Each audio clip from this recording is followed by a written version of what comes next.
approached by Mr. D'Amico. Joe D'Amico, Work Discovery. Since I was mentioned, I figured I'd better get up and speak.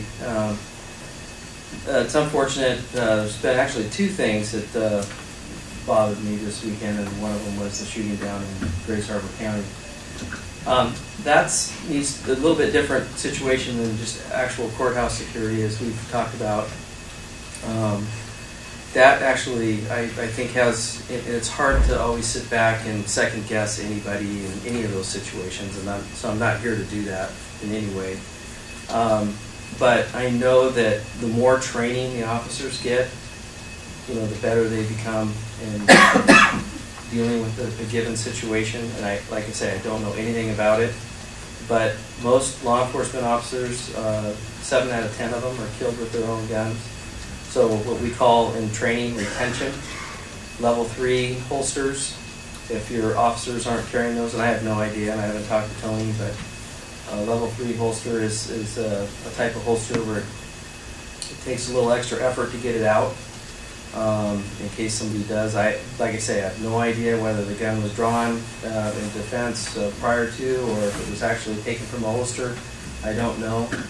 But those are the things that Tony needs for funding, and then training what to do. And then obviously the third thing would be, were they understaffed, meaning was there only one security person working in the district court or wherever this took place, where they should be working in pairs, just for that reason. But anyways, just a few things there. The other thing that bothered me substantially, made me even relook at some of the things that I do, was this 7-year-old girl that got killed up in Marysville this weekend. Those of us that work in law enforcement and security and or the military, we're around guns as much as a contractor would be around hammers. And it's unfortunate that situation happened,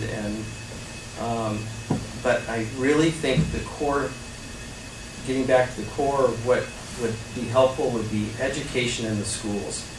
I've always thought, they have sex ed, they have driver's ed, and it'd be really good to have, a 1-day or a 2-day thing for kids to be able to learn about firearms in our public education system. So if there's any way, shape, or form, I don't know if those things are mandated by the state. They're certainly not mandated by the county, but I just bring it up as a conversation. I think education is key. So if they see something, not to touch it, just because guns are a big part of the American way. And now I heard Mr. Yonk, they're going to have music education, so wouldn't be hurt to have some gun education. Thank you. Thank you. Anyone else like to speak this morning? Please.